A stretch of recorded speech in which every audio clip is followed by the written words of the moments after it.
uma manhã que normalmente os motoristas reduzem a velocidade mesmo, porque não dá para andar muito rápido nas duas marginais, tem muito congestionamento, né? E hoje ainda é uma manhã em meio às férias escolares. Para falar um pouco mais sobre essas novas medidas que entraram hoje em operação nas duas marginais, eu converso com o professor de Engenharia de Tráfego do Mackenzie, professor Paulo Bacalchuk. Professor, boa tarde, muito obrigado pela presença mais uma vez. Boa tarde, Barão. Tivemos hoje o início desta operação nas duas marginais. A Prefeitura diz que é para segurança, enfim, dos motoristas. Mas já vimos hoje uma dificuldade gigantesca de muitos motoristas nas marginais de conseguir evitar passar desse limite de velocidade, né? 70 na pista expressa, 60 na pista central, 50 na pista local. Não tem jeito, professor, o motorista vai ter que andar devagar mesmo, senão vai tomar multa, não tem como, né? Não tem jeito, vai ter que se esforçar para manter a velocidade de 50 km por hora numa via convidativa a uma velocidade superior. Não é fácil, né? Não é fácil, o motorista vai ter que se policiar e os caminhoneiros também, né? Qualquer pisadinha já encosta no veículo da frente, né? Agora, no caso de hoje, professor, na nossa reportagem observou em loco ali, muitos motociclistas passando acima do limite de velocidade. Eu não tenho certeza se os radares ali das marginais flagram esse tipo de ação, mas os motociclistas são as maiores vítimas de acidente nas duas marginais. Isso, é imperícia, é pressa, né? Eles teriam que respeitar o limite de velocidade. O que vai acontecer, as pessoas sabem a localização dos radares, então as pessoas correm e diminuem antes de chegar no radar. É esse fenômeno que está acontecendo. Agora, temos algumas vias importantes, por exemplo, a chegada a São Paulo pela rodovia Ayrton Senna, onde a velocidade máxima lá é de 120 km por hora.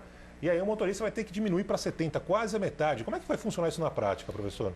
Você tem a rodovia Ayrton Senna, você tem a Anhanguera, você tem a Bandeirantes, todas. A Bandeirantes, principalmente, chegando a 120, com 5 faixas, né, de rolamento, e você chega na marginal e você reduz para 60. Você não cai na expressa, você cai na central, talvez na expressa. É uma redução abrupta, brusca, e vai ser difícil para o motorista respeitar esse novo limite de velocidade. Professor, agora no que se refere à questão envolvendo a segurança no trânsito, né? Nós temos inclusive o levantamento da Rádio Band News FM que mostra que apenas 20% do que a Prefeitura arrecada de multa em um dia é repassado para a segurança do trânsito, ou seja, para a educação no trânsito dos motoristas. Falta investimento nessa área, professor? Com certeza, falta investimento na área de educação dos motoristas, campanhas publicitárias, ilustrando acidentes, né?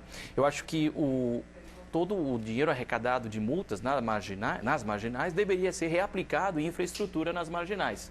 Se o problema é atropelamento de pedestres, eu cito um exemplo, as calçadas sobre as pontes que ligam um lado ao outro da marginal. Eu convido qualquer um a cruzar, vai encontrar um labirinto cheio de buracos, né? E a travessia sobre as alças de acesso também. Então esse dinheiro de multas deveria ser reaplicado diretamente na marginal para aumentar a infraestrutura e principalmente de segurança. Agora, é apenas o início de um projeto da Prefeitura. A Prefeitura já disse que outras vias importantes, a Zona Leste, vão ter redução de velocidade. Ou seja, para andar em São Paulo vai ter que ficar muito atento. Hoje a repórter da Band News FM percorreu a marginal Tietê de ponta a ponta e não tirou a segunda marcha do carro. Ou seja, a tensão vai ter que ser muito grande, né, professor? Atenção redobrada no horário de pico, devido ao próprio congestionamento. Talvez seja difícil chegar a 50 km por hora de qualquer forma, mas fora do horário de pico e nas brechas entre congestionamento e congestionamento, o motorista tem que redobrar a atenção. É importante dizer que essa redução de velocidade na pista expressa de 90 para 70 não vai surtir efeito em termos de atropelamento, porque um carro atingindo o pedestre a 90 ou a 70 é fatal, não faz diferença. Na pista local, 50 km por hora a chance de sobrevivência é alta, realmente, não tenha dúvidas. Na minha opinião, o que aconteceu foi um excesso por parte da CET, uma redução brusca, artificial, para um limite de 50 km por hora, principalmente na pista local. Eu volto a me referir ao Código de Trânsito Brasileiro, que define como 80 o limite na expressa e 60 na central e local. Na minha opinião, seria o ideal para o motorista não se confundir e já haveria uma redução de velocidade. Quero deixar bem claro que eu concordo com essa redução de velocidade. É beneficial à segurança, não tenha dúvidas. Era uma medida necessária. Porém, a redução foi abrupta e penaliza todo mundo.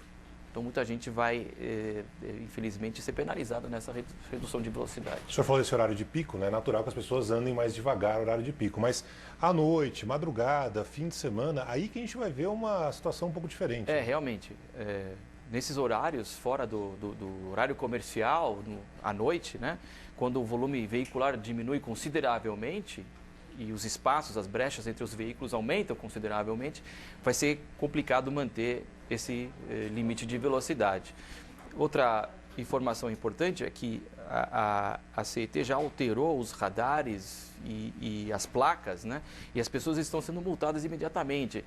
Isso não é uma boa prática de engenharia de tráfego, não é no mínimo cortês com as pessoas. É época de férias, tem gente viajando e é necessário um período de adaptação para o motorista não ser penalizado imediatamente.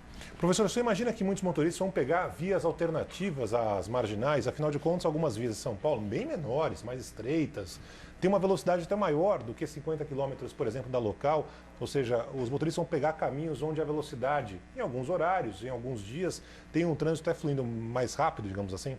Com certeza, Barão. Veja, você pegando qualquer via paralela à marginal, teoricamente você teria um limite de velocidade de 60 km por hora. Avenida Morumbi, por exemplo, você teoricamente iria mais rápido, ao invés de andar a 50 na pista local da marginal.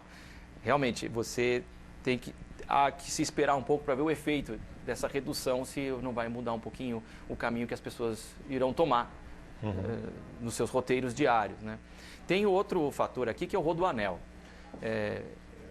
Há um desejo de se transferir tráfego das marginais para o rodoanel. O trecho norte do rodoanel ainda não está completo, mas essa dificuldade adicional de velocidade também tem um segundo objetivo de desviar tráfego de caminhão para o rodoanel também. Professor, nós temos a Prefeitura de São Paulo que coloca ali no seu orçamento, antes de começar o ano, quanto pretende arrecadar com multa, né? Já está isso previamente estabelecido ali no orçamento da Prefeitura.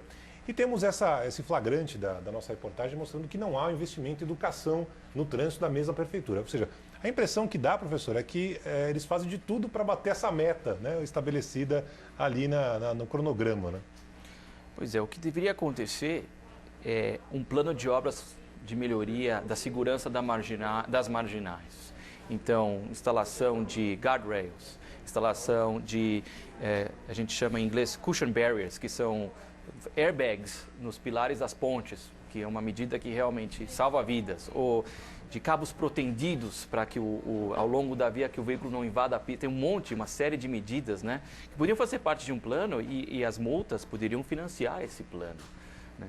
Ou o dinheiro ser canalizado para a educação, campanhas educativas, mostrando exemplos de acidentes. Olha, isso ocorre quando você bate essa velocidade. Eu mostro um carro batido, por exemplo.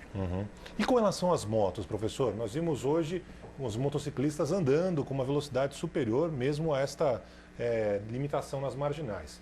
Infelizmente, muitos acabam tentando burlar as câmeras, colocam ali a placa, levantam a placa ou pintam lá, enfim.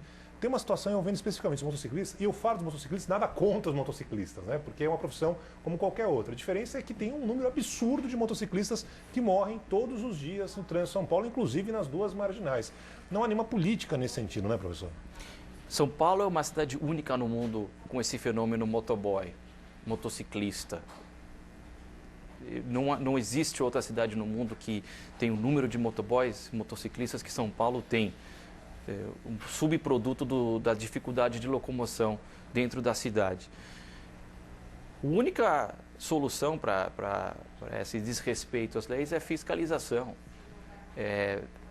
Uma fiscalização intensa sobre os motoboys, passar o pente fino mesmo. Assim as pessoas criarão respeito às leis.